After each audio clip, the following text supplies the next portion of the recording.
सोचिए, इतिहास में कई लड़ाइयाँ महीनों यहाँ तक कि सालों तक खिंच जाती हैं। लेकिन क्या हो अगर सिर्फ 13 दिनों के अंदर एक पूरा का पूरा नया देश बन जाए। जी हाँ, आज हम बात करेंगे 1971 के भारत पाकिस्तान युद्ध की। एक ऐसे वॉर की जिसने दक्षिण एशिया का नक्शा ही हमेशा के लिए बदल कर रख दिया। तो चलिए इस कहानी की शुरुआत इसके अंत से करते हैं। तारीख है 16 दिसंबर 1971। जगह है ढाका का रेस कोर्स मैदान। हजारों लोगों की भीड़ के सामने पाकिस्तानी सेना के कमांडर लेफ्टिनेंट जनरल के नियाजी सरेंडर के कागजात पर साइन कर रहे हैं। ये एक ऐसा ऐतिहासिक पल था जिसे उस वक्त पूरी दुनिया देख रही थी। और ये कोई मामूली सरेंडर नहीं था। एक पल में लगभग 93,000, जी हाँ 93,000 पाकिस्तानी सैनिकों ने अपने हथियार डाल दिए थे। ये मॉडर्न हिस्ट्री के सबसे बड़े मिलिट्री सरेंडर्स में से एक माना जाता है। तो फिर सबसे बड़ा सवाल यही उठता है, आखिर ऐसा क्या हुआ कि इस रीजन की सबसे ताकतवर सेनाओं में से एक सिर्फ 13 दिनों में, मतलब 2 हफ्ते से भी कम वक्त में इतनी बुरी तरह हार गई। इस सवाल का जवाब जानने के लिए हमें थोड़ा सा पीछे चलना होगा। इस हार की वजह पता है कहाँ छिपी थी? खुद पाकिस्तान के नक्शे में। कहानी की शुरुआत होती है एक ऐसे देश से जो कह सकते हैं पैदा होते ही बटा हुआ था। देखिए, 1947 में जब पाकिस्तान बना तो एक बहुत ही अजीब सिचुएशन थी। मतलब देश एक लेकिन हिस्से दो। एक था वेस्ट पाकिस्तान और दूसरा था ईस्ट पाकिस्तान। और इन दोनों के बीच में पूरे 1600 किलोमीटर का भारतीय इलाका। सोच कर देखिए, एक ही देश जिसके 2 टुकड़े एक दूसरे से इतनी दूर थे। और ये फासला सिर्फ भूगोल का नहीं था, नहीं, दोनों हिस्सों में जमीन आसमान का फर्क था। वेस्ट पाकिस्तान जहां उर्दू बोली जाती थी और सारी पावर, सारा पैसा वहीं था। और दूसरी तरफ ईस्ट पाकिस्तान जहां बंगाली भाषा थी, अपनी अलग संस्कृति थी, लेकिन राजनीति में उन्हें हमेशा साइडलाइन ही किया गया। तो ये जो टेंशन थी ना, ये धीरे धीरे सालों तक अंदर ही अंदर सुलगती रही। और फिर साल 1970 में एक चुनाव ने इस आग में घी का काम किया। तो हुआ ये कि 1970 में पाकिस्तान में हुए आम चुनाव, और ईस्ट पाकिस्तान में वहाँ के सबसे बड़े नेता शेख मुजीबुर रहमान, उनकी पार्टी अवामी लीग ने तो समझिए तूफान मचा दिया। 169 में से 167 सीटें, मतलब एक तरफा जीत।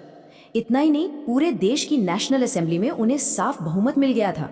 लेकिन वेस्ट पाकिस्तान की जो राजनीतिक और मिलिट्री लीडरशिप थी, उन्होंने इस जनादेश को मानने से साफ इनकार कर दिया। उन्होंने शेख मुजीबुर रहमान को पावर ट्रांसफर करने से मना कर दिया। और बस इस एक फैसले ने ईस्ट पाकिस्तान में आग लगा दी। हर तरफ विरोध प्रदर्शन शुरू हो गए। लेकिन वेस्ट पाकिस्तान ने इस आवाज को सुनने के बजाय उसे कुचलने का फैसला किया। जवाब लोकतंत्र से नहीं बल्कि बर्बरता से दिया गया। और देखते ही देखते ये राजनीतिक संकट एक भयानक मानवीय त्रासदी बन गया। तारीख थी 25 मार्च 1971। पाकिस्तानी सेना ने लॉन्च किया ऑपरेशन सर्च लाइट। ये कोई आम मिलिट्री एक्शन नहीं था। ये एक सोचा समझा सिस्टमैटिक क्रैकडाउन था। बंगाली नागरिकों पर, छात्रों पर, बुद्धिजीवियों पर, मतलब जो भी आवाज उठा सकता था उसे ही खत्म कर दो। और इस क्रूरता का नतीजा एक जबरदस्त मानवीय संकट। अंदाजा लगाइए, लगभग 1 करोड़ 10 मिलियन लोग अपनी जान बचाने के लिए बॉर्डर पार करके भारत में शरणार्थी बन गए। अब 1 करोड़ शरणार्थियों का बोझ, ऊपर से सीमा पर लगातार हो रही हिंसा, इन सब चीजों ने भारत को इस संघर्ष में आने पर कह सकते हैं मजबूर कर दिया। अब देखिए, भारत के पास इसमें हस्तक्षेप करने की अहम वजह थी। सबसे पहली तो यही, इतना बड़ा शरणार्थी संकट जो भारत की अर्थव्यवस्था पर बहुत भारी पड़ रहा था। फिर अंतर्राष्ट्रीय स्तर पर मदद के लिए अपीलें भी काम नहीं आ रही थी। और हाँ, भारत ने बंगाली स्वतंत्रता सेनानियों, जिन्हें मुक्ति बाहिनी कहते थे, उन्हें समर्थन देना भी शुरू कर दिया था। तो माहौल गर्मा रहा था। और फिर 3 दिसंबर 1971 को पाकिस्तान ने एक बड़ा कदम उठाया। उन्होंने अचानक भारत के कई हवाई अड्डों पर हवाई हमले कर दिए। इस ऑपरेशन का नाम था ऑपरेशन चंगेज खान। और बस इसी के साथ भारत और पाकिस्तान के बीच युद्ध की आधिकारिक शुरुआत हो गई। और यहीं से शुरू हुई वो 13 दिन की कहानी जिसने इतिहास को हमेशा के लिए बदल दिया। और इस युद्ध की रफ्तार हैरान करने वाली थी। जरा सोचिए, 3 दिसंबर को युद्ध शुरू हुआ। 2 दिन बाद 4 और 5 दिसंबर को भारतीय नौसेना ने कराची पर हमला कर दिया। अगले ही दिन 6 दिसंबर को भारत ने बांग्लादेश को एक देश के तौर पर मान्यता दे दी और ठीक 10 दिन बाद 16 दिसंबर को ढाका में सरेंडर। सब कुछ जैसे बिजली की तेजी से हो गया। जमीन पर भारतीय सेना ने एक शानदार रणनीति अपनाई जिसे कहते हैं ब्लिट्जक्रीग, यानी बिजली की गति वाला युद्ध। मतलब उनका प्लान पाकिस्तानी सेना के मजबूत ठिकानों पर हमला करके वक्त बर्बाद करना नहीं था, बिल्कुल नहीं।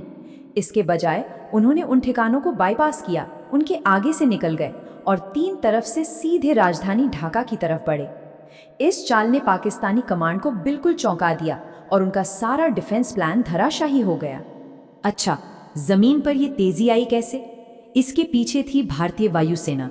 विश्वास नहीं होगा, पर सिर्फ 48 घंटों के अंदर वायुसेना ने पूर्वी पाकिस्तान के आसमान पर पूरा कंट्रोल हासिल कर लिया था।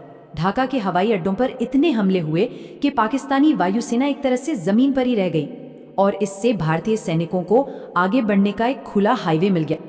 और फिर तीसरा मोर्चा समुद्र से, इसने तो घेराबंदी को बिल्कुल पूरा कर दिया। भारतीय नौसेना ने अपने विमानवाहक पोत INS विक्रांत के साथ बंगाल की खाड़ी को पूरी तरह ब्लॉक कर दिया। इसका मतलब साफ था, पूर्वी पाकिस्तान में फंसी पाकिस्तानी सेना के लिए न तो कोई मदद आ सकती थी और न ही भागने का कोई रास्ता बचा था। तो जमीन, हवा, समुद्र हर तरफ से घिरने के बाद नतीजा तो तय था। तो आखिर इस युद्ध का अंतिम परिणाम क्या निकला? 1. भारत और बांग्लादेश की निर्णायक जीत। 2. एक नए मुल्क बांग्लादेश का जन्म। और 3. लगभग 93,000 पाकिस्तानी युद्धबंदी, जो जैसा हमने पहले बात की, आधुनिक इतिहास के सबसे बड़े आत्मसमर्पणों में से एक था। इस पूरे संघर्ष का सबसे बड़ा प्रतीक शायद ये 2 झंडे हैं। एक तरफ एक राष्ट्र का टूटना और दूसरी तरफ उसी के राख से एक नए राष्ट्र का उदय। तो ये थी कहानी उस 13 दिन के युद्ध की। एक ऐसा युद्ध जिसने सिर्फ दक्षिण एशिया का नक्शा नहीं बदला, बल्कि 3 देशों की किस्मत को, भारत, पाकिस्तान और बांग्लादेश, हमेशा हमेशा के लिए एक नया मोड़ दे दिया।